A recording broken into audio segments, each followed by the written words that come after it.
And now, the Lowe Post. Welcome to the Lowe Post podcast live from the Ringer Studios in Los Angeles, California. Unbelievable. Where I am thrilled to be joined by my old boss, my friend, CEO, head chef, head custodian, head of maintenance of the Ringer, Bill Simmons. How you doing? Head decorator of the studio. This does have Bill Simmons written all over. A lot of them are from the Grantland studio. That Fast Break one, this Choose Your Weapon. Jabbar's Law was from the Grantland TV show. So was this Wings thing.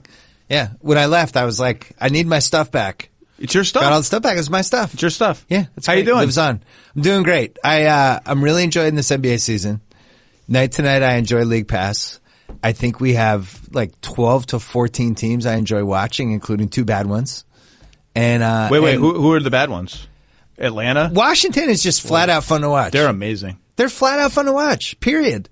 Atlanta I do not enjoy watching, and I actually have some really scorching hot Atlanta Love teams. it. I think we will organically get to honestly, one. the best take is they're not even worth it. They're just not. Wow. They built a fantasy basketball team around a guy to shoot 27 times a game, and they stink. And they don't value anything that works and when you actually want to win at basketball. So congratulations. I was big wrong about one team, and that's the Pacers. I will cop to that. Me too. I was totally wrong about the Pacers. One of the teams I was right about was Atlanta. And I wrote they were in my poo-poo tier, and I wrote, anyone thinking these guys are going to be in the race for the 8th seed needs to look at this roster again. They're too young. At the bottom, like even with Collins, it's like first and second year dudes. Vince is 42, and then like four guys who are just there as contracts, basically. Let's not talk about Atlanta. And Charlotte's the other one who I think is watchable. They have a knack for bringing good games out of the other team, and I can't really explain it because you look at their roster and like Marvin Williams, didn't want to watch him 8 years ago, and they have all these dudes, but the Graham thing's really fun. He's exciting. He's really good, and all the catch and shoot threes Terry Rozier missed in Game 7 against Cleveland in 2018, he's now making. For the Hornets. He'll sprinkle in the 4 for 17 every 10 days or so just to keep you on your toes. So we're 30 games in. Yeah. I know you love the big awards and you love all NBA because it matters. It matters to both of us. It's history. Yeah. And the sample size is big enough for us like, let's do it. Let's have some fun and do MVP. And I gave you homework. I made you do the first 3 All-NBA teams, which you're doing. I think you're doing that night to night anyway, in your own head. I'd like to make a list so I know I have a picture in my head what's going on. I look at this. This is like the Kentucky Derby, which is a short race, but when they come around that first bend, whoever's in the lead, that can usually be a good thing, and it feels that way this year. Like I feel like Giannis has an almost insurmountable lead at this point. But so we can talk about the race. All right, let's start with MVP. If you're going to put up a 31-14 and win 65 games, you're winning the MVP. You just are. So right off the bat, I filled out my full 5-man ballot, 1 to 5. The order is one thing we'll clip on, but it sounds like I don't understand why it's not a slam dunk that it's Giannis. People are going to throw at me. Well, Harden's averaging 39 a game and like dragging the Rockets to an 18-9 record. He's dragging them all right. Well, per 36 minutes, Giannis is averaging 36 points a game. Harden is averaging 37. So scoring is equal, except the Bucks are so good that Giannis doesn't have to play a million minutes and this gets into these theoretical discussions about like so if you look at their like on-off stuff, Giannis takes a good team. Like the Bucks are good without Giannis. Yeah. And the Rockets are horse without Harden. And so the Harden people, and Harden's a great candidate. We use that as evidence that Harden is more valuable. They'll take the value and the valuable argument. But first of all, you shouldn't punish a player for having good players and good coaching around him. Unless you get to a Warriors level where it's like your team is so good no one can be the MVP. And Giannis taking a good team and making them great is very valuable too. And so like you do this sliding scale thing, which like how much does roster context matter? But like the Bucks are deep and they're cool and they have a bunch of decent players. But like it's not like the Bucks have incredible talent around Giannis. It's not. They don't even have another person I would consider for the All-Star team right now. Middleton's making a case. 19 a game, great shooting. The best team always gets 2 All-Stars. There's so many forwards in the East though.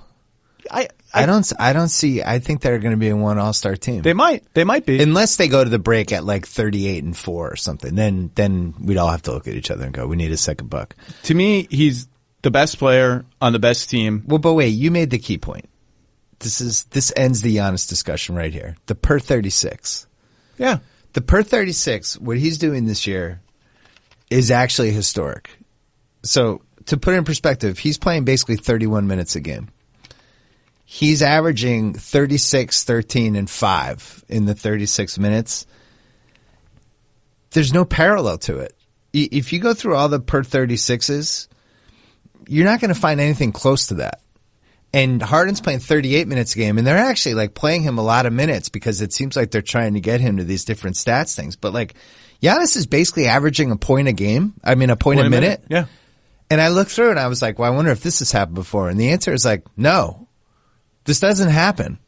Oh. So he's playing 31 minutes a game, and in those minutes, he's getting a point a minute. He's getting almost a rebound a minute, and he's getting like a fifth of an assist a minute. It's fucking insane. And he's probably one of the best 3 defensive players. I was saying he might be the best defensive player in the league. So, and this is one of the things, like, I think LeBron is also a great candidate. We're going to get to where we put LeBron on our ballots, but everyone's like, oh, LeBron, like, really buying in on defense this year, really defending. I'm like, well, that's cool. Like, Giannis never stopped playing defense. Yeah. Like, so Giannis being awesome at defense continuously is somehow like boring and not as relevant in the MVP race as LeBron being like, you know what? This year I'm trying. This year I'm going to try on defense. Like, great. Congratulations. To me, this is not, I guess it's close just because if someone's averaging 39 points per game. It's not but close. To me, it's clearly Giannis. And the only argument in Harden's favor, like, it's not even the points. The only argument in Harden's favor is how bad the Rockets are without him. And that is not persuasive to me in an MVP argument. But they're argument. bad without him because they built a team that can only exist with him. Maybe. I mean, they're bad without him because Russ has not shot it well, so the Russ only minutes are bad. But Aaron Gordon's hurt. Gerald Green's Ben hurt. McLemore, Austin Rivers, like these are guys who can do certain things and that's it. And they built this team of guys, certain thing guys, to build around Harden. If you pull him out of that, it's like if you have a TV show built around one actor and then that guy's not on there. If you took Mariska Hargitay out of Law and Order SUV, whatever that show is. Wow. Is it the same show? I apologize to Giannis. 36.5 points now in 30. Yeah, in it's minutes. essentially equal. The scoring is now equal per minute with Harden. Here's the other thing, and we touched on it a little bit. To me, what I want from the true MVP is the games like the Memphis game. What was that, a week ago?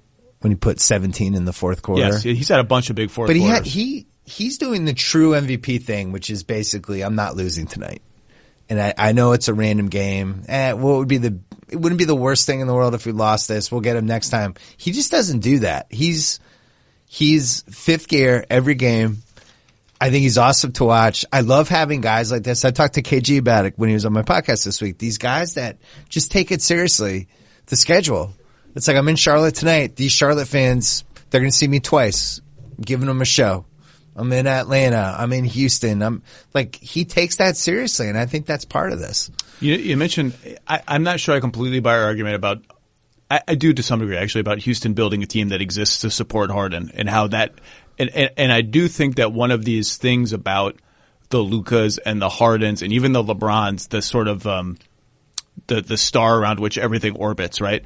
Is when those guys sit on the bench, some of those teams don't know how to play. And like some of LeBron's people, like some of the guys that play with LeBron in Cleveland would be like, our bench, even when Love and Irving were both on the floor, they would still be terrible because it's like, we don't really have an offense. We have LeBron.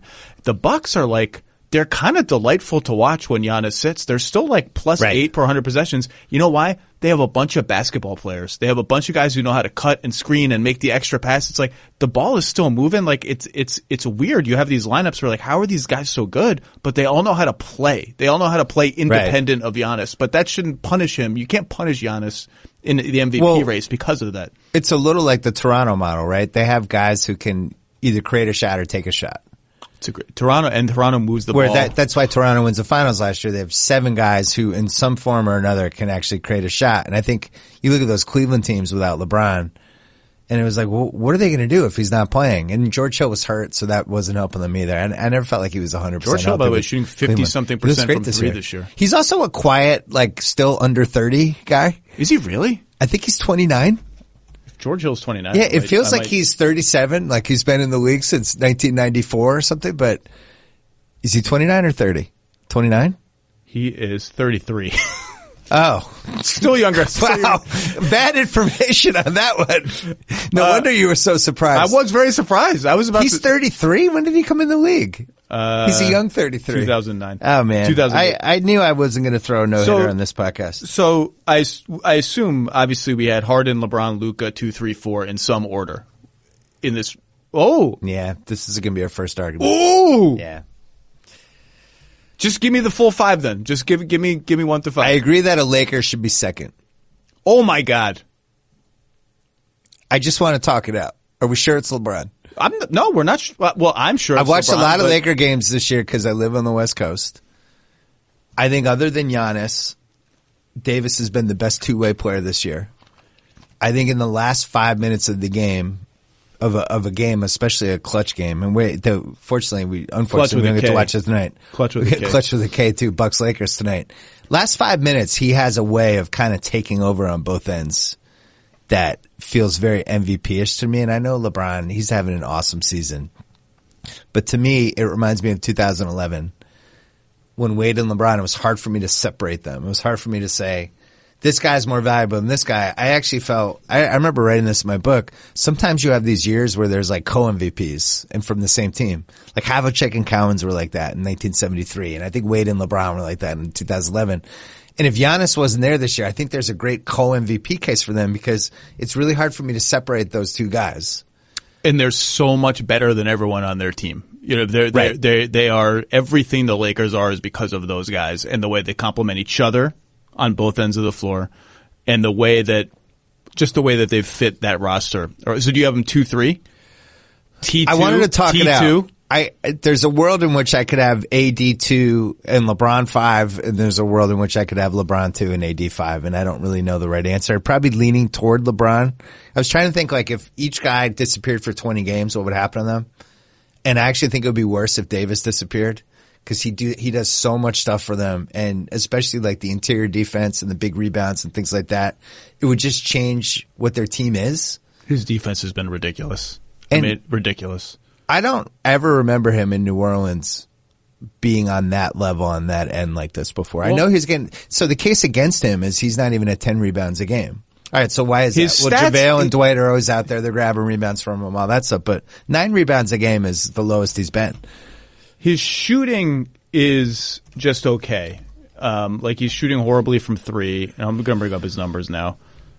49% overall, 32% from 3, 54 from 2. That's like average-ish for him, a little bit below average for him. The only case against him, and again, you can read into this what you want, Davis on the floor, LeBron on the bench, the Lakers have been bad. So like when it's been Davis's team, they're like -5 per 100 possessions. That's a tiny sample size. There's a bunch of things that go into that. It could flip today and flip dramatically for the rest of the season. But when it's been LeBron by himself, they've been awesome. And just when I watch them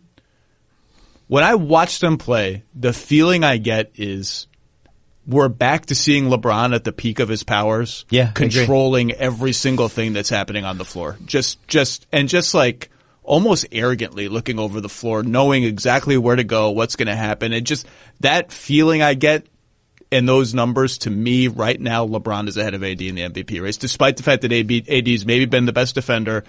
LeBron's been good on defense this year, I think. And when LeBron's good, he's really good. But AD's been on another planet. But to me, when I watch them, I just see LeBron lording over the game with such power that the identity of the team flows from him. I think that's fair. So here's the caveat I put. I agree with you. And ultimately, I was leaning toward LeBron at 2. I wanted to talk it out. I think as the season goes along, though, I could see it flipping. Absolutely. LeBron physically has looked awesome, but he's still heading towards 60,000 minutes here. He looks insane, given how he looked last year and then the injury and the minute total you just mentioned. It's really insane how good he looks. He's not doing the pacing the game to take little breaks here and there thing as much as he did. To me, he looks more like 2014-ish LeBron with what he's doing. But I do think, like you mentioned the Davis, the shooting and stuff, that could flip pretty easily. Yeah. Like he could go on a stretch. Those threes that he's taking, and it's shocking that he's only at 32%. Those threes that he's taking are pretty much always wide open. He's just not making them.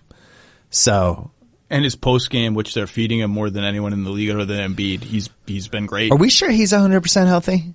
Well, he's missed a couple games now. He missed a game last night in Indiana. Because he definitely has like some sort of shoulder thing. Oh, the shoulder thing's been off and on. Because he's got that huge brace thing that, and then sometimes you see him doing this. Is he ever 100% healthy? Maybe he's not one of the. And meanwhile, LeBron's the opposite. LeBron's had like one injury in his entire life. It's other than the tragic broken hand in the 2018 finals. So I'll just do his my hand shattered and 11. Which you broke the news to me. 11 bones broke. You broke the news to me. Some cast came off a week later.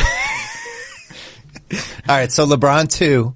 And then who do you have, Harden versus Luka? I didn't have LeBron. Who's your 2? I had Harden 2. Really? Just, again, you could, for the angry Laker fans aren't even angry. They're just so delighted that the team is good and hated again. Every Laker fan I come across is just so excited. You can split 2, 3, 4 to me any way, between these three guys. They've all been so good. I just think, to me, the gap, and again, this gets at the value thing and the tricky part of weighing roster context. The gap between Davis's number 2 and Russ's number 2 is so big that Harden has had a heavier load propping up the Rockets than LeBron. That's the only justification I have. But aside from that, Harden is unbelievable, and his shooting has quietly now ticked up to where you expect it to be after a bad start. But I won't quibble, but I had Harden too. Russ has literally been number 2 in half of these games. Oof. Some games he's been okay. Yeah. Here's my quibble with it, and this is why I can't put him number 2. How many times does this team just take the first half off? Houston? Yeah. Like if you're a gambler, a great move would be to just bet the other team in the first half, because Houston basically is going to play a half of defense. Harden and Westbrook together, they'll ratchet it up as the game goes along. But you can put up 77 on them in the first half, and it's happened. Yeah. It's happened multiple times. And the Lakers have been ferocious on defense all year. Credit to them. It's funny. Some would argue too ferocious. It's like, it's a 100-game season. What are you guys trying to prove here? They've been fun because they've had some games lately that have been tough on the road and they've fallen behind and they want to win. They're like, we're not mailing in this game at Memphis that we're behind by 8 or whatever. Like they took pride in being 24-3. And they lost opening nights. They were 24-2. Well, here's the thing. I don't think LeBron's been on a really, really, really good team for 7 years. The last really good team was that win streak Heat team. No. None of those Cavs teams were like incredible. I think they had the ceiling of being incredible game to game. He hasn't been on a team that could rip through, like go on a West Coast trip, or in this case an East Coast trip, and go and win all 8. They didn't have the hunger for the regular season the way this team appears to. Because he had Kyrie. You and I are aligned on that 16-17 Cavs team offensively, the ceiling of it. But that was the best Cleveland team in LeBron era. Night to night, they weren't wired like this though, where it was like, we're going to go 8-0 in this road trip and it's happening. I never felt like those Cavs teams. That's why what they did in the playoffs when they went 12-1 against the East. Was so like, they started trying now. This is crazy. They had an on and off switch, and I think this Lakers team has gone really hard, and I think there's 2 reasons for it. Well, actually, there's 3. One is that Davis has never been on a good team. So it's really fun to be in a good team. We're like, this is great. We're winning every game. I remember when it happened to my daughter in soccer when her team suddenly became good, and she was like, this is amazing. We go to the game and I think we're going to win. And she was so buoyed by it. I think LeBron, the season he had last year was one of those, like, it puts stuff in perspective for you in a lot of ways. This sucks. Being mediocre at age 35 sucks. I'm in this super dysfunctional situation. I have my Magic Johnson quitting with a day to go in the season. I'm playing with all these young dudes. I got LeVar Ball and the freaking Bus family. I have no number 2 guy. And did I make a mistake? I ditched Cleveland. And, and he sat out the playoffs. He wasn't in. Wasn't involved in any storyline. Yeah. Well, he's actually talked about whether he watched the games or not. I think he said he did watch all the playoff games. I'm sure he did.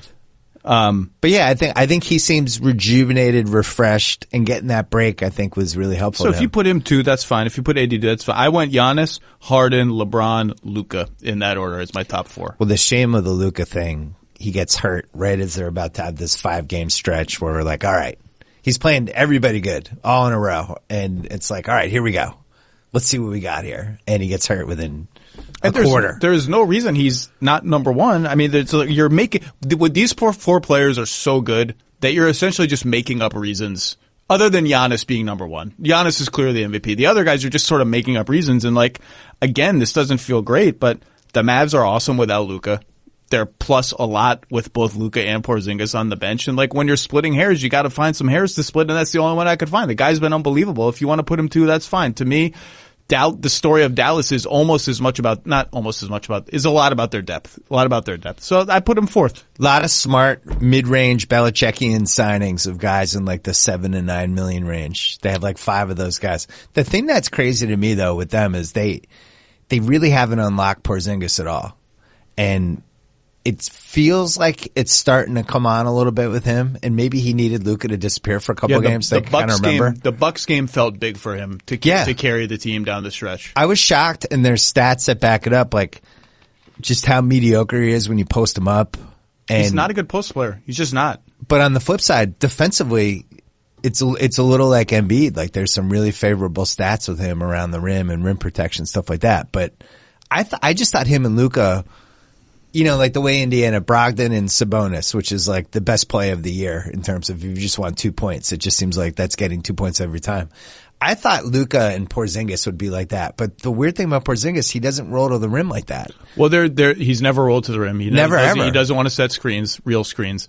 But he wants to pop backwards, which I think Luka's starting to figure out. Well, and it's a very similar dynamic, honestly, to LeBron and AD. With LA, in that you want them to run pick and roll all the time, but because they're playing with a traditional center, AD can't rim run into the paint because JaVale and Dwight are already there, and Dallas is playing with Powell or Kleba or other guys who are rim runners, and so Porzingis becomes the floor spacer.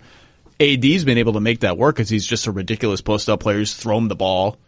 KP can't do that, so it's been a little bit strange, but he's, again, this is like he took a year off. He's been off for 20 months. But they're good, right? Man. They're good. I like what you said about the 7 to 9 million guys. The way I put it before the season was they don't have anyone who you'd be excited if they were your third best player, but they have a bunch of guys. If they're like your fifth best player, you're pretty excited. They have a bunch of fifth best players. That's good. Like they have a bunch of like Danny Green's level players. Well, and this is on my podcast last week. I was talking about should they change the trade rules and make it the salaries only have to be within 50%, because what's happened is the salaries are either too big or they're small.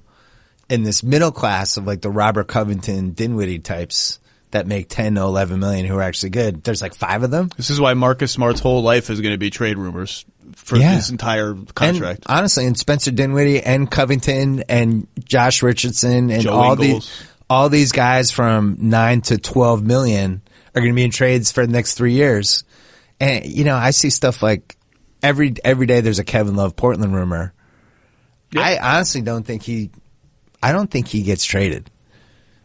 I think it's too risky for that money. I don't know where you unload it, and if it doesn't work out, you're basically all in.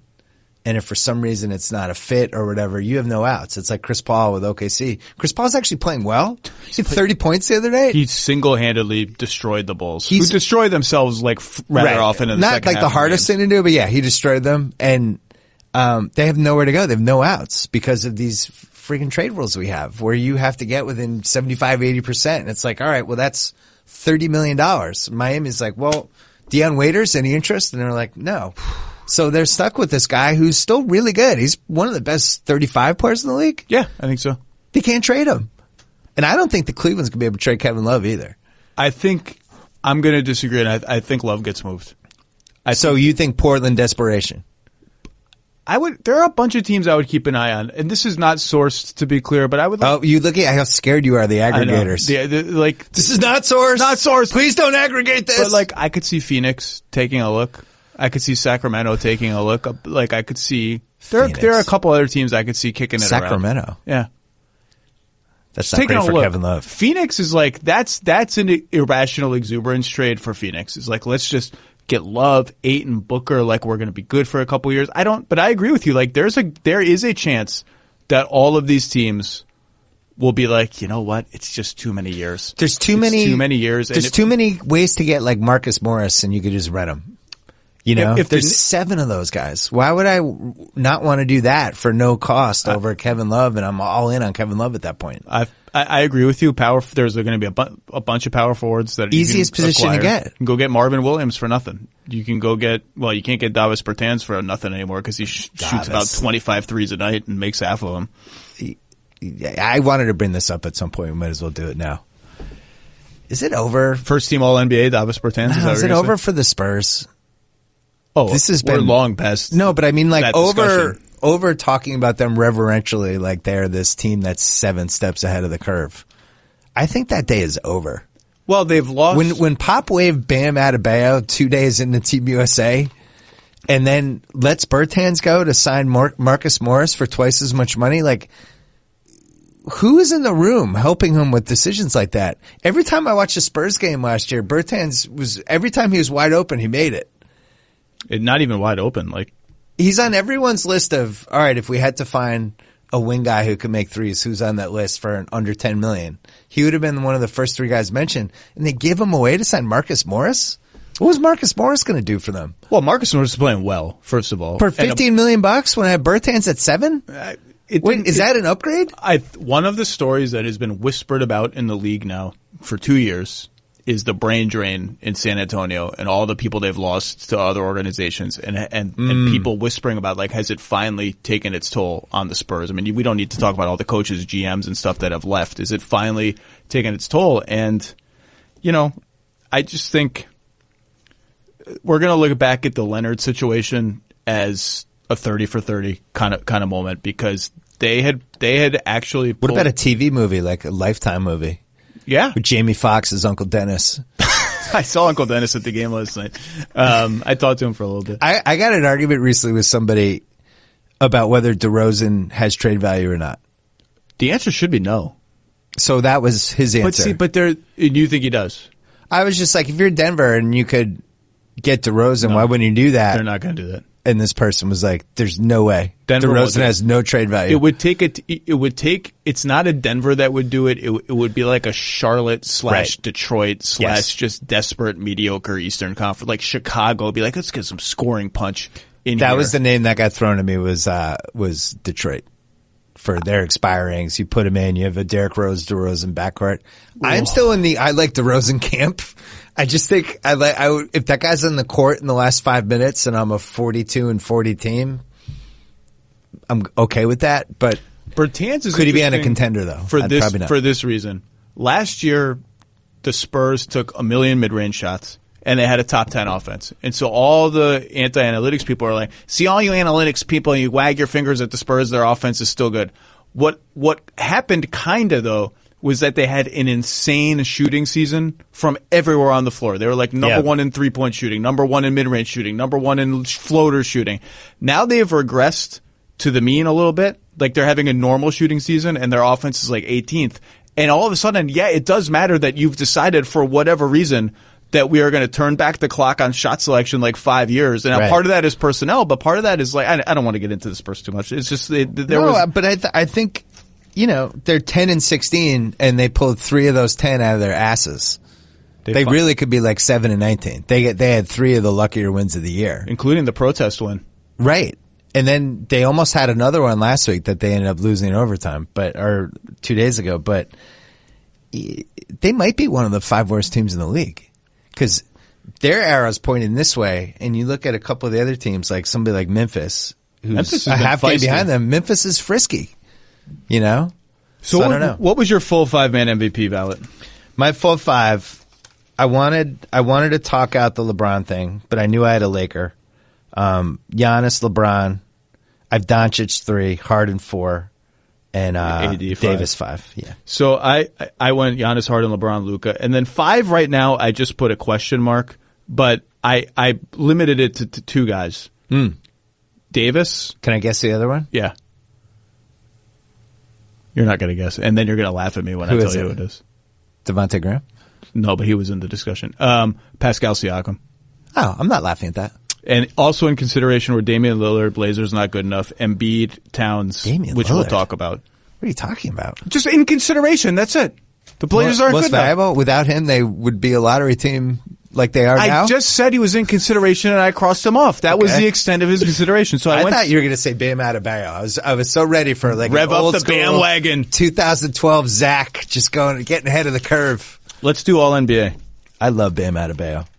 I really love Bam Adebayo, and I'm just going to limit it. I like pronouncing his last name 3 different ways. I'm all in. I just call him Bam. Is he the best player on Miami, or is Jimmy Butler? Let's start there. He's the most valuable player on Miami. He's been Miami's MVP this year. Jimmy Butler's the best player, but he's been the most indispensable player on the Heat. Did you see what he did to Porzingis in overtime of the Dallas-Miami game, which I wagered on? Bam, I don't know what is in his hands, but he goes into a crowd of dudes that are all trying to get the ball. Yeah. And it's like everyone else falls over and Bam dunks. And you're like, what the just happened? Do you think we could have used him on Team USA? You're really hung up on the Team USA. I think Pop did an awful job, and he should be embarrassed. You didn't enjoy Miles Turner picking and popping and then like looking around like a frightened animal. And Brooke Lopez, what were we doing? What kind of team were we trying to build? What was the identity of that We're going to get team? revenge in Tokyo. It's going to be all right. Tokyo. Who's playing? I don't know. Everybody will play. I hope.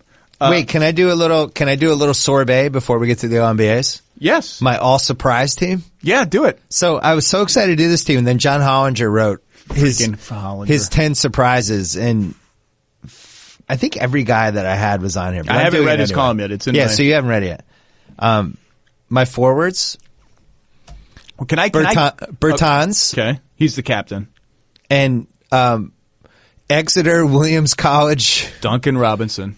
Exeter and Williams College. This is like a dude that we would have gone to high school with who was like, hey, did you hear Duncan got a tryout with Miami? And now he's like playing crunch time for a playoff team. It's like, what is going on? Rashawn Holmes, who I've liked for 4 years. He would have been on my team in 2016. I would have just stolen him. Finally thriving. Devontae Graham, the MVP. Oh yeah, he might be the captain. You're right. He is like Isaiah Thomas 2015-ish when he got traded to the Celtics and just was awesome immediately. That. It was like, where'd this come from? And then I thought Nunn was going to die, and then Nunn rallied the last 10 days, and he might be here to stay. I thought it was going to be Flip Murray. He's out of the league in a year. And I thought he had a nice rally, and I think Nunn, the fact that they could lose Dragic and not have to worry about point guard, and the fact that he can play crunch time and do stuff. And now they play tonight against the Sixers. This podcast is being recorded before that, but will be posted afterwards. So this may look foolish, but Miami is beginning to feel, I think, the lack of Dragic and Winslow. Their last 5 games have not been great. They've eked out some wins against bad teams, and it started. Well, Luka got hurt in the Dallas game, and they still barely won, and it went into overtime. But yeah, I still like them, and the best thing about them is they have a trade to make. Wiggins didn't make your list? All surprise team? Him and Dwight Howard, I'm just never buying just in. Out. People are sending me emails every day. Are you ready to admit you're wrong on Dwight? I'm like, no, never. Dwight could be hosting the trophy, and I'm like, I still don't believe it. Finals MVP. Yeah. Dwight, our finals MVP is Dwight Howard. I was like, I don't know. I don't know if I'm buying it yet. I just can't. We had 4 different teams were just dying to unload him like he was the worst Yankee Christmas swap gift of all time. 4 years in a row, teams were like, here, we'll give you other stuff if you take Dwight Howard. It is very strange that he's on all these crappy teams, Atlanta, Charlotte, Washington. For a second, he was on Washington. The Wizards era was a really brief second. And every team he'd be on, he would post up a lot, and he would like travel, and then he would launch a jump hook that would like hit the side of the backboard and almost hit the spectator in the face. And then they would like keep letting him do it, and he would keep doing it because that's the way Dwight wanted to play. And everyone would be like, this is stupid. This is dumb. Why are we doing this? And then he gets to the Lakers, and every year he would promise he was going to play differently, and then he would play that way. And then he gets to the Lakers and like, what happened? Did LeBron yell at him? Like, I don't think he's posted up like 3 times the whole year. I don't understand how you go from trying to be Akeem Olajuwon 100 times a game to like, you know what? I'm just not going to ever do that. Now I buy in. I guess when I don't know. You just, by the way, add that to LeBron's MVP case. If it was him, I guess. Not only did he suck all of the bad stuff out of Dwight Howard's game, at least so far, I'm still not convinced, but they actually have a weird kind of connection. Like, Dwight knows where to go and what to do. He's played in a lot of big games, and he's played with a lot of good players. And when guys are like driving down the lane, he does kind of know how to drift into these spots with his hands up, which sounds basic, but how many big guys know how to do that? Like, that's why I like Daniel Tice. Daniel Tice kind of floats around, but his hands are up and he's always ready to like get a pass.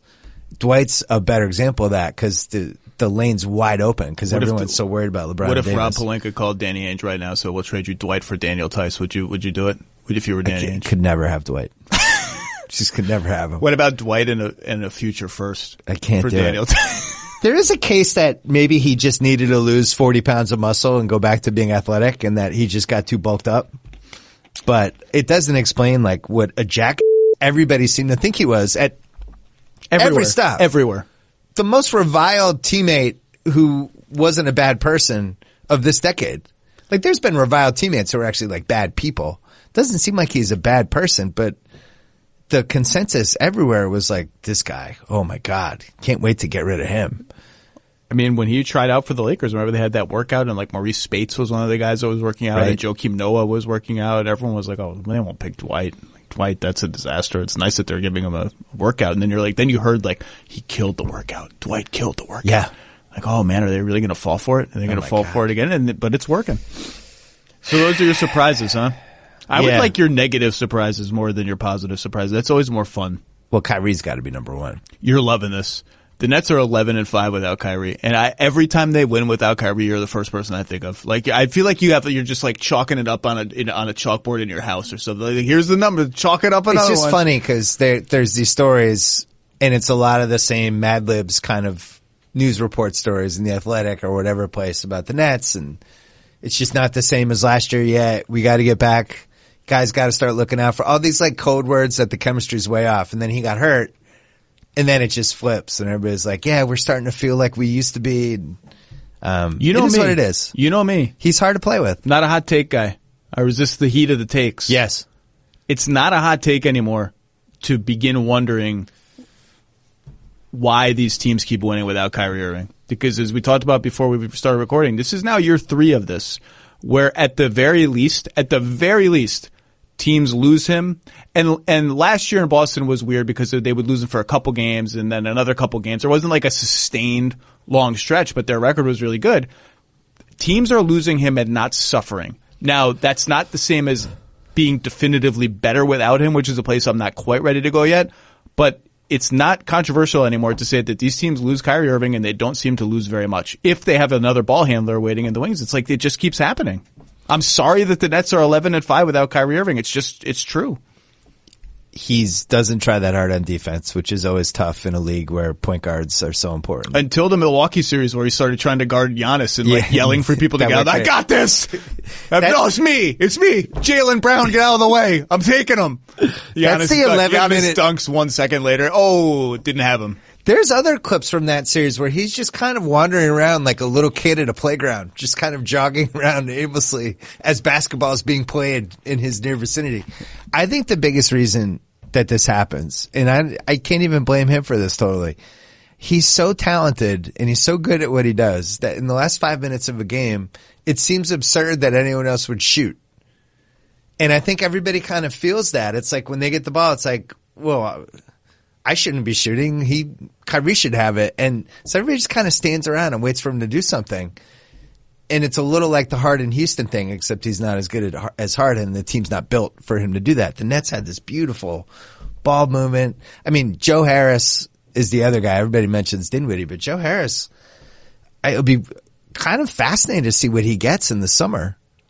He makes $7 million this year. He's going to be making like 20 next year. I was going to say the phrase "at least double his money" has been thrown around by league insiders. Like, remember Ryan Anderson that year? He got like $20 million a year, and I think Joe Harris is better than Ryan Anderson. But that would have seemed absurd until it actually happened. Joe Harris is good. He's a good all-around player. Joe Harris is He's good. Tough, you know what defense. really helped him?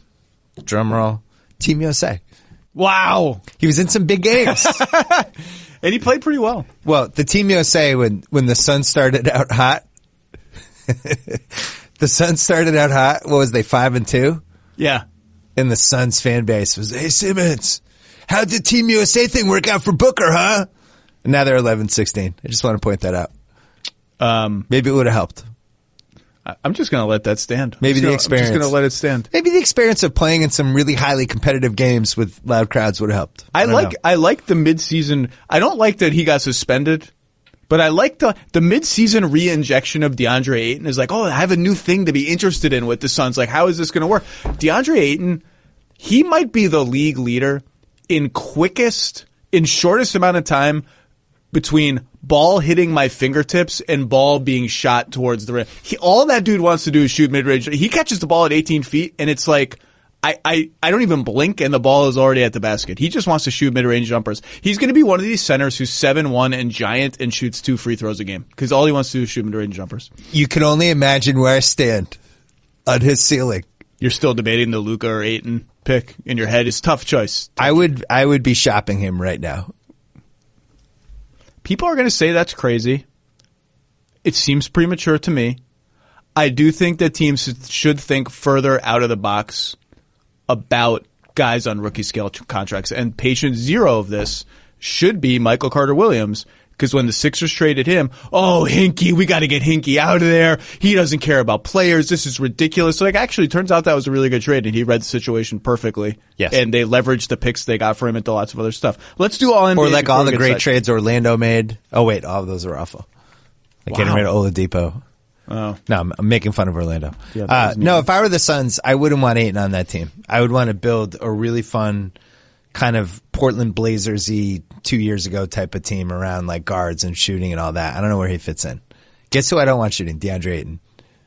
It's going to be very interesting to see how they reintegrate him because obviously Jonathan Sharks wrote a great piece on The Ringer about why Baines was such a good fit. He doesn't need the ball, or if he needs it only to shoot wide open threes. Yeah, but what happened to Baines? And he got injured. Yeah, but why did he get injured? Playing too many minutes. He's a guy who plays 17 minutes No, a game. I agree. I'm just 35. saying. But the point was that player type is a natural center fit for the personnel they have, and Ayton is the polar opposite player type. He needs the ball in the paint, and defense is not, let's say, been his calling card in his career. It's a prototype that doesn't work if you actually want to win playoff games.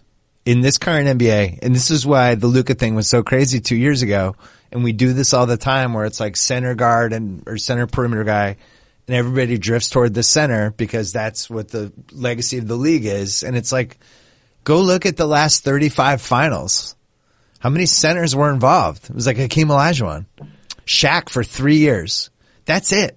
Yeah, it's funny when I was thinking about this with Ayton before the season and how he doesn't really fit into any prototype on offense. So if he actually winning a title or making the finals. Yeah, if you broke down centers, you would have all right, there's the Embiid back to the basket, great defender guy, and that he operates, he'll learn his trail threes, but he's a post-up guy at heart, and he's just will bruise you and take 10 free throws a game. Then there's rim runner guy. That's your classic rim runner, play defense, Tyson Chandler prototype. One of the things we've learned about that guy is that guy has to be top 5 defensive player in the league to be on a really good championship contending team. And you're already starting to see it with Gobert. Just a little bit of slippage from Gobert, who's the apex of that player type right now. And it's something doesn't feel right. Is this okay? Now let's give Gobert time. Then you have the Jokic prototype, which is just, and I realize he's an anomaly, but the guy you can run your offense through and drags the other. My biggest disappointment this year. Well, he's coming along. He's starting, and then Towns. Very upset about Towns Jokic. sort of exists as this different version of that, the outside in offense first center. But anyway, that's the Joe House case against Towns. I'm not winning a title with Towns because I'm not getting stops if he's my anchor. And on the flip side, you mentioned Tyson Chandler. That was 9 years ago. League's a little different, yeah, but still. And that was apex Tyson Chandler. It was Tyson Chandler, Sean Marion. And it was like a football team that was just tough in the trenches. And they won the trenches with those two guys.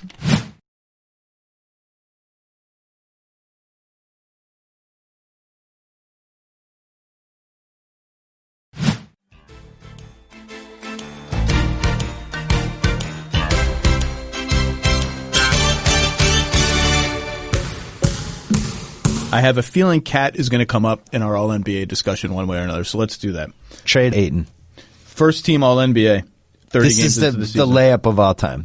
This top, but Davis has to be center. So this is everything flows from this. Do you cheat and put Anthony Davis at center? It's not a cheat. So then it's Harden, Doncic, James, Giannis, Davis. That's it. And those are the best 5 players in the league this year, and Siakam's 6th.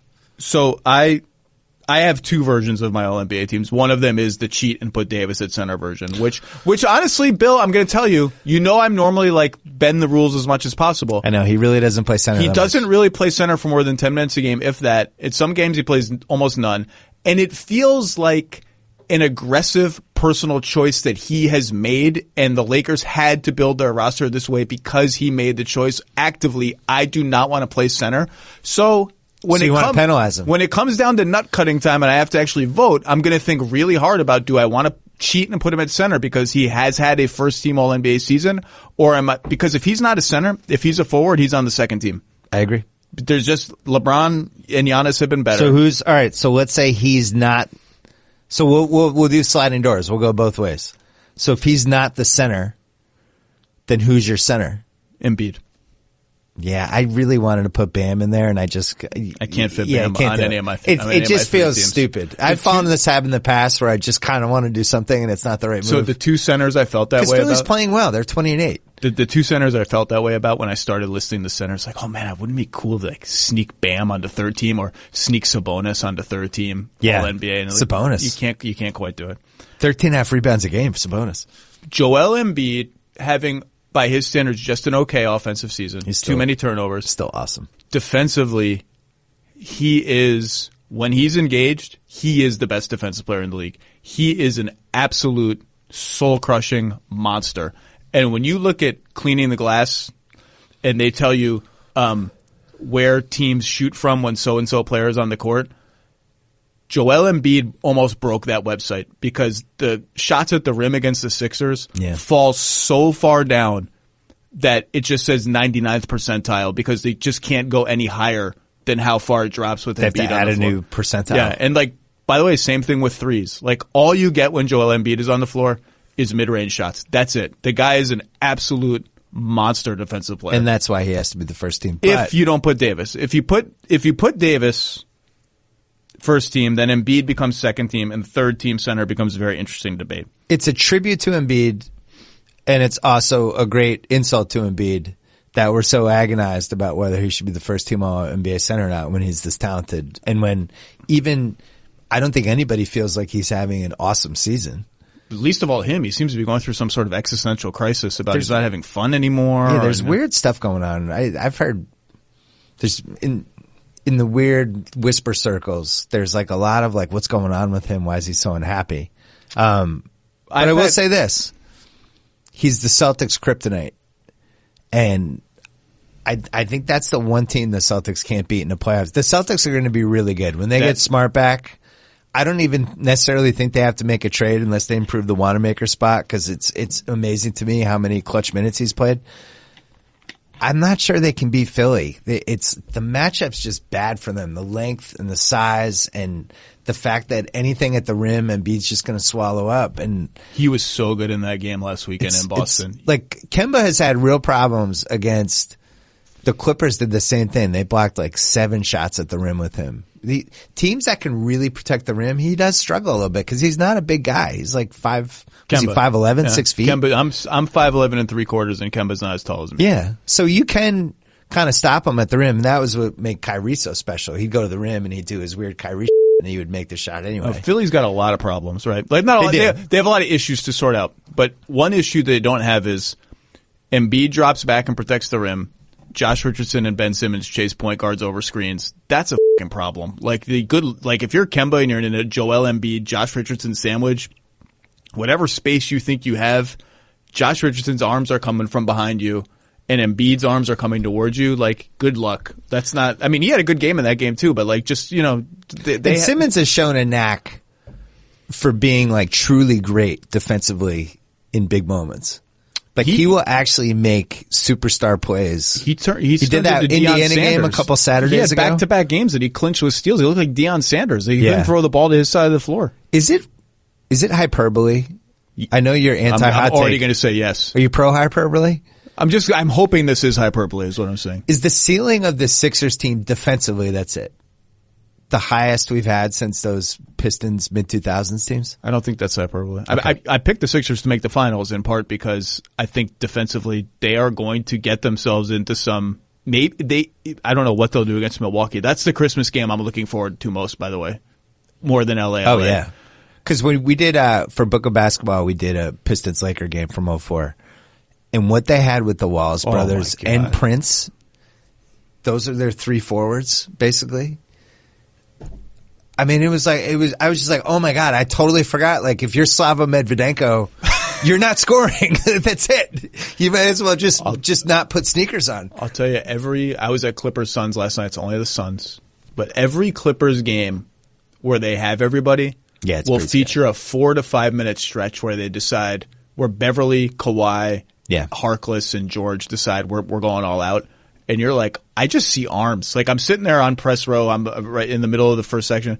I'm just like, I can't really even see the game. I just see a bunch of arms like flying around, and I hear Pat Beverly screaming. And like, that's all I hear. It's just like a noise more than basketball. It's just a noise. We should have put Harkless on the all surprise team because, and I'm not surprised by it because he's been in big games, but you know, everybody's like, oh, they'll flip him for Iguodala. It just seemed like the logical trade. I wouldn't trade Harkless.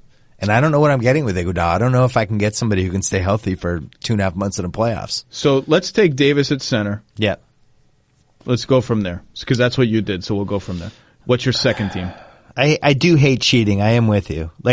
I'm going to cheat a little bit on the second team in both iterations of it. So you do tell me. Well, some would say Doncic at guard is cheating because not cheating. But I don't feel like their it is. Starting lineup has Finney-Smith at two big guys and Doncic. Okay. So I'm allowed. And Doncic, by the way, I checked with the league. Doncic is almost certainly going to be eligible at guard and forward, as will Ben Simmons and Jimmy Butler. So we're fine with that. All right. So second team with Davis at center becomes pretty easy for me.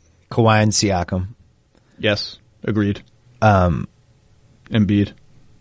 Embiid. Sorry, Bam.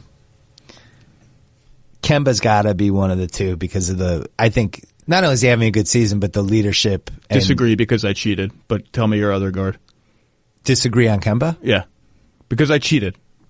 But your two guards, so your second team guards are Kemba and who? Bradley Beal. I'm breaking. Oh my God! Yeah, I'm breaking. One of my rules is don't take a guy in a team. I'm so impressed by him. I'm so impressed that team has an identity. They were going to be one of the 3 worst teams in the league. They run everything through him. He makes other guys better. Do you care that they're way worse when he's on the floor? Well, I don't, because I think that stat is a little bit misleading because he's playing against. I can only starters. judge by what I'm watching. He's the best starter in a lineup that right now includes Jan Mahinmi and Isak Bonga. I just think their going against other starters. Their team and broken down Isaiah Thomas, and it's like, how is this team scoring 150 points? So this will be very interesting when we get to the end of the year because the taking players from a team, and I'm against it, is going to become an issue because there are a lot of guards and a couple forwards that are going to qualify in that. But I do think it's important to note there are degrees of, and so the Wizards right now, as we're recording this, are 8-17 with a -4 point differential. The Atlanta Hawks, with another guard candidate, Trae Young, who has better. Well, I was just saying, this is what I'm saying. They're 6-22 with a -10 point differential. And some of the most embarrassing losses of the year. Those are totally different degrees of. And I agree with you. Trae Young will not make my ballot as of right now, and should not, because the Hawks are just too bad. So the case before the Rip City blog writes another anti-Simmons piece for the Blazers fans. Here's why I have Beal over Lillard. I feel like Beal has maximized the potential of this horrible Washington roster, right? The 8-17 is a miracle. That team should be like 3-30. Portland is actually they're 11-16. That's kind of crazy. I know they've had some injuries, but a lot of injuries. They signed Carmelo Anthony, and he's averaging 17 points a game for them. I know, but they have McCollum. Can I tell you who my second team guards were? Yeah. So this is, again, the Davis at center scenario. So Kawhi, Siakam, and Embiid, we all agree. Yeah. Kawhi, people are going to throw the load management thing. He's probably only going to play 60 games. That's fine. For all NBA second team. Now, if it came down to first team versus second team, then you might use that as evidence to knock him on the second team. But second team, I'm fine. Can you hold that thought 1 second? Yes. People can off if they don't think Kawhi is the finals MVP. He is the best player in the league in a playoff series until somebody beats him. He might be the best player in the league. If my life depended on one game, I would probably pick him.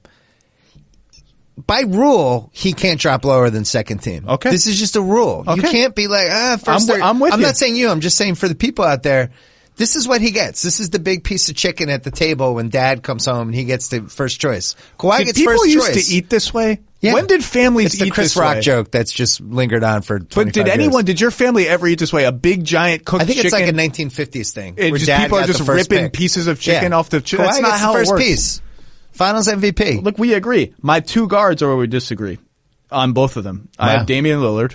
Yeah. So I expect the Rip City blog or Blazers Edge to write a fawning 600-word post about Good. me. Well, that's why you're smarter than I am. Fawning. And this is where I cheated a little bit, although I don't think it's cheating. I put Paul George as my second team guard. Oh, that's a full cheat. Why? That's terrible. Their starting lineup is Come Patrick on. Beverly and Paul three George, combo he's forwards. like 6'10". Who's the shooting guard in Los Angeles' That's starting ridiculous. lineup? Who's the shooting guard in their starting lineup? That's a full cheat. Is it Kawhi? Is it Mo Harkless? Who's the two? I personally would say it's Who's the Mo two? Harkless. Mo Harkless guards fours a lot. I'm cheating and I'm going with Paul George because he's one of the defining players of the season. And until and unless the league prohibits That's me pretty from good. doing that, he's my second team guard That's along with pretty Damian good. Lillard. I admire your ingenuity on that one. It's not even ingenuity. He guarded Ricky Rubio last night. Did he really? He's the starting shooting guard of the Los Angeles Clippers. Book it. Well, if that's the case, then he should be second team All-NBA. Well, you can't go back now. You already chose Bradley Beal and gave I a already made my lovely. picks. I was just trying to play within the rules. I didn't know you were bending the rules. Okay, give me third team. The third team it gets a little interesting. What's shocking to me is how many centers we have. Yeah, 13. If you put Remember David, when we thought the centers were dead? no one should have ever thought that. I have Harrell listed, Towns, Sabonis, Drummond, Gobert, and Jokic. 6 guys playing pretty well. Yeah, all those guys are good. Yeah, if you put Davis at center, there's going to be some angry fan bases that their guy didn't make third team All NBA center. If you put Davis at forward, Couple blog posts. Piston powered is going to be mad. Is that the Pistons one? Yeah, We should do a quiz of Andre Drummond was one of the first guys I crossed off in that list that you just read. I have, this is a personal thing. It's the 30-game mark. It's not going to last the rest of my life like our All NBA voting ours when the people who voted for Westbrook that year, they have that on their resume for the rest of their lives.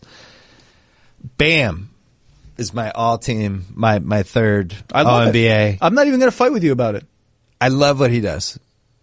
But perfect center for the kind of basketball I would want my team to play. I wish he was on the Celtics. Who were they? I think it was Atlanta, the Trae Young "It's Over" game. What an embarrassing moment for Trae Young. Whole season's 56 been embarrassing. seconds left in the game, you're declaring it over. Bam, that game went to overtime, and Bam iced it with the Pete Maravich, Rajon Rondo fake behind the back pass, layup and one. I let out an audible yelp on my like one of those, like, because I really like He's Bam. had some great league pass moments this year. He has like 3 triple doubles. I'm all in on Bam. So he's my center. Lillard would have to be one of the guards. Okay. And then it's Brogdon or Simmons for the other spot. Love it. Love that Brogdon got a mention. And I would have to go with Simmons because of what he's done defensively. I don't love it, but I had to mention Brogdon. So those would be my 2 guards. Who are your 2 guards? I didn't finish. Forwards. Oh, so then forwards. So I had Paul George as 1 forward. Okay. Playing by the rules. And Some then people play by the rules. Some of us are bad boys who.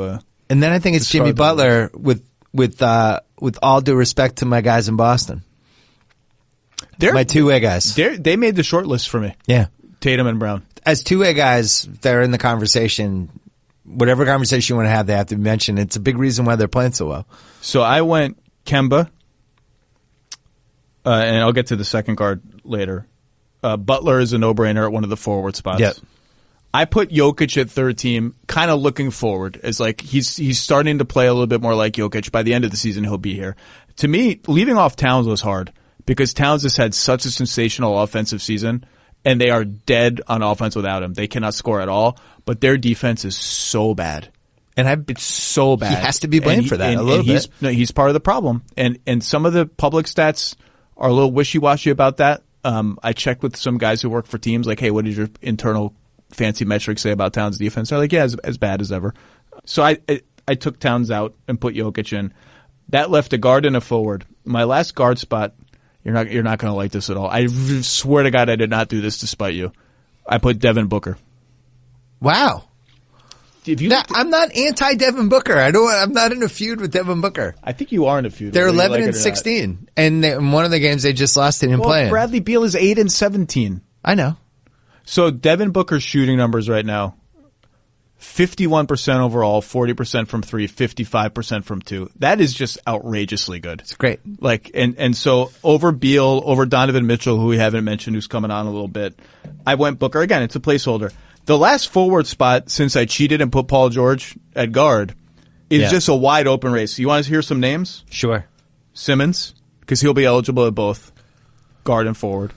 He's a guard. Tobias Harris. He's more of a guard than Paul George. Tobias Harris. Sure. Brandon Ingram. Tobias Harris available. Brandon Ingram. Do you want him? You want to trade for him? No. Brandon Ingram. Too many losses. I can't do Brandon Ingram. And then the Boston guys. At least the Boston guys are winning. There was part of me that thought, could you put Bam or Sabonis as forwards? Because, Bam starts alongside Myers Leonard and often guards Sabonis has a better forward. case. Sabonis guards fours. Could you get cute? So I'm leaving that one open right now. I would probably put Simmons right now. Open? Just like I would probably put Simmons right now. Simmons is in pencil right now. But I want to see the how Sabonis case is fun. I'm trying, like Sabonis plays a lot of center, obviously, when Turner's not on the floor and they split him up, but like he starts at power forward. Bam starts defending opposing power forwards. I still haven't seen anybody fully realize how to stop the Sabonis, Brogdon pick and roll. Those guys have been so good, the two of them. And Sabonis. Brogdon is basically a European guy, even though he's from here. The way he plays and the stuff he does is not American. He's really, really good. If it came out that he was living in like Lithuania for the first 13 years of his life, I wouldn't be shocked.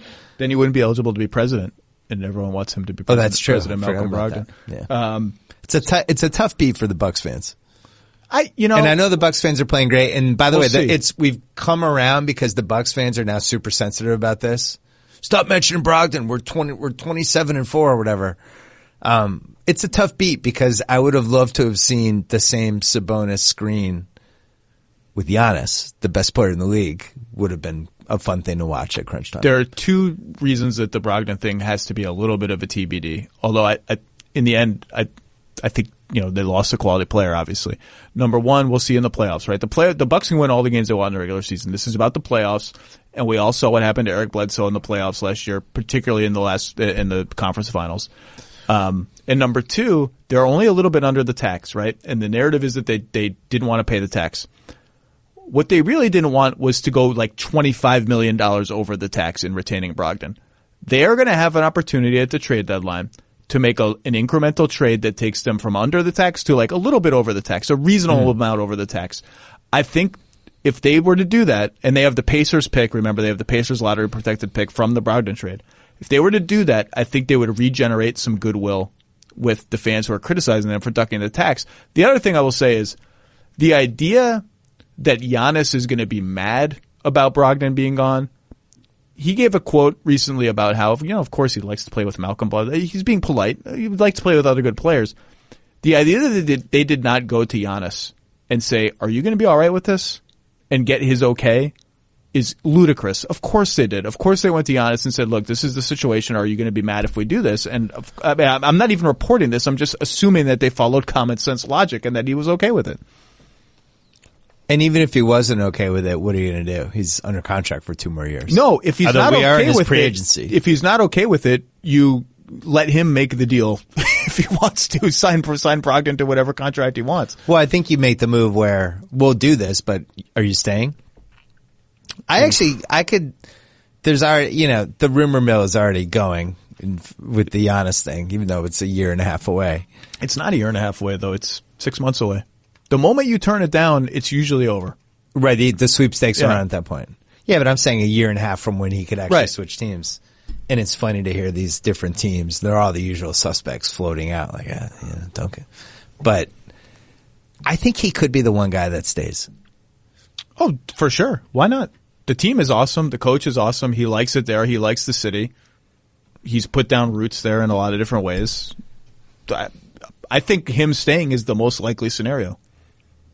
But there are a lot of scenarios. Well, really 2. He stays or he leaves. But Pat Riley deserves to be watched at all times with this stuff. Oh, you can't take your eyes off Pat Riley. No way. He's got the ring. He's got the bag of rings ready to go. He's got his speeches. He's been refining them for 40 years. I would be worried about getting in a room with Pat Riley myself. Like I would worry that I would go meet Pat Riley and all of a sudden I'd be calling ESPN and be like, hey, I just took a huge pay cut. I'm going to go work for the Heat.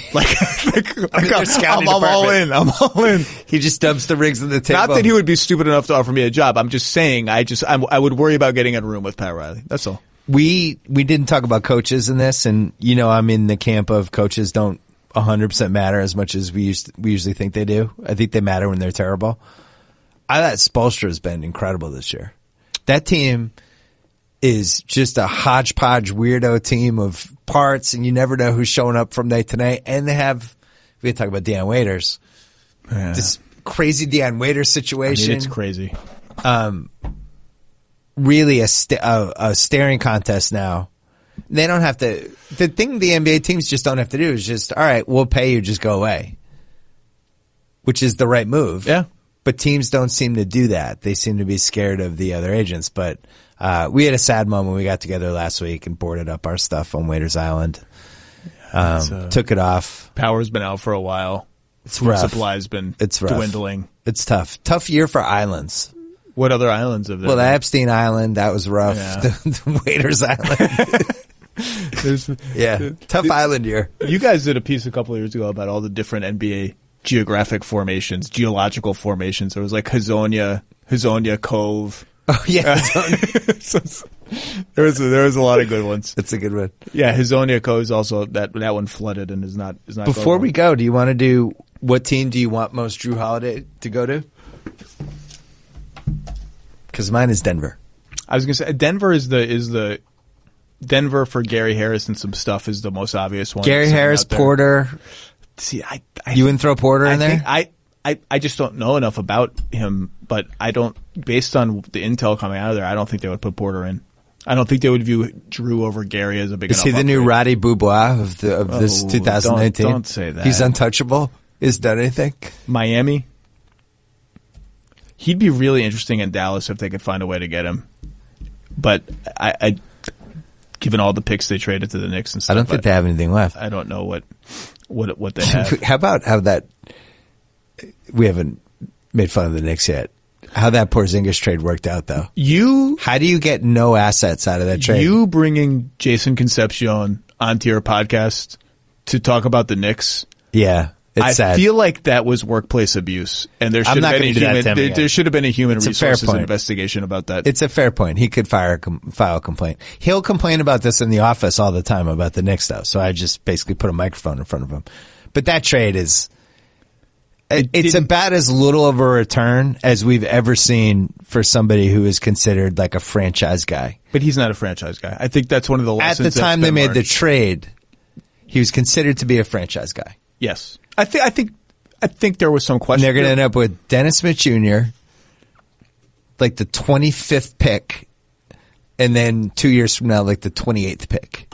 And that's what they got. And Tim Hardaway Jr., who's actually pretty good, who's, by the way, makes the same amount of money as Marcus Morris and these other guys that they had anyway. Yeah, but nobody thought he was pretty good until he got to Dallas and started. And people thought he was okay. He'd have a good game every now and then. There was no heartbreak about losing Tim Hardaway Jr. Now he's playing with Luka and Porzingis. People who listen to my podcast know I was always in on Tim Hardaway Jr. I was always like, why is he a throw-in? He's actually pretty good. He'll make shots. Making $20 million a year. Can I do my Davis at not center versions? Yeah, let's hear it. So the second team essentially becomes Paul George at guard because I cheated, Lillard, Anthony Davis, and Kawhi as the forwards, Jokic at center over Cat. And then the third team becomes Kemba, Devin Booker, Jimmy Butler. Siakam has to slide to third team in this scenario, which is just like, what the hell is the guy got to do to get a first? But it's like, who's he going over? LeBron, Giannis, AD, or Kawhi? Those are the four forwards ahead of him. This is the flaw in the. Imagine if KD were playing. But this is the flaw with the All-NBA thing, right? Where sometimes positions are loaded. Like Ewing in the 80s and 90s was always behind two other guys. And you saw like in the early 2000s where we had Duncan and Dirk, and KG and C-Webb, and it was like, here's a sentence. 4 of the 6 best players in the league all playing one position. We were talking on the jump today about Chris Webber and how I will never let the Chris Webber should be in the Hall of Fame thing die. And I said, you'd actually be surprised. Like be surprised. I think he only made like 3 or 4 All-Star teams, and Paul Pierce was like apoplectic. Like, how is that possible? I'm like, if you were a power forward in the West from like 91 to 2005, it was just like like Dirk. You're spanning Malone, Barkley to Dirk, KG. Like, there's no spots. We may or may not have taped a Book of Basketball pod about him that I haven't run yet. Ooh, and he was first team All NBA in 01. When there's like. He has at least one top 5 MVP like finish. So many good forwards that year, and he's one of the best too. Like, that counts for something. He has to be in the To Hall me, of it's Fame. like once Mitch Richmond got in, like James Posey should be in at that point. Let's just let everybody in. Everyone a ring. Eddie House, you're in. C. Webb needs to be in. I'm sorry, it's ridiculous that he's not in. Can you give me 90 seconds on the Celtics? We have to talk about the Celtics. I just want this simple answer. Yeah. Are the Celtics right now, Bill Simmons, a candidate to come out of the East? Yes. Okay. Do I think it'll happen? Probably not. But I think there's 6 teams in the East that have a chance. I include Miami because I think they're going to make a trade. I agree. I think the ceiling of that team has to be considered. I'm not sure I agree. I think they'll try. I don't know if they'll find one. Or maybe they won't pull it out. With the expirings, with the Goran Dragic expiring. Here's the thing with the Celtics, and people have to remember this. Right when they were really, really starting to cement this whole contender thing, Hayward got hurt. And then Smart got hurt, and Hayward came back, and now Hayward's foot. Like, they haven't really had their team now for, I would say, a month. And as long as around March, they could have whatever their team is, I think they're going to be really good. And they can score. I also don't think Tatum has played that well offensively, and I still think he's been really good, but I feel like there's another level for him to go. He hasn't shot as a scorer. He hasn't finished around the rim like I feel like he should and could. And yet he's averaging 21 a game. But the team really likes each other and plays hard, and when Hayward comes back, they're just hard to play unless you're Philly. I would think would be the one team, but they've gone toe to toe with all the best teams, right? They've the Bucks, the Sixers, the Clippers. That Clippers game here we were both at that game. That was an awesome game. Yeah, I think what we're seeing is the ceilings of teams, and this is what I worry about with Denver. Because they've gotten their asses kicked a few times, which tells me something's wrong with them. The ceilings of about 8 or 9 teams, I think, are just so much higher. It's a really weird season. It's definitely top heavy, but with a lot of teams this year, you know?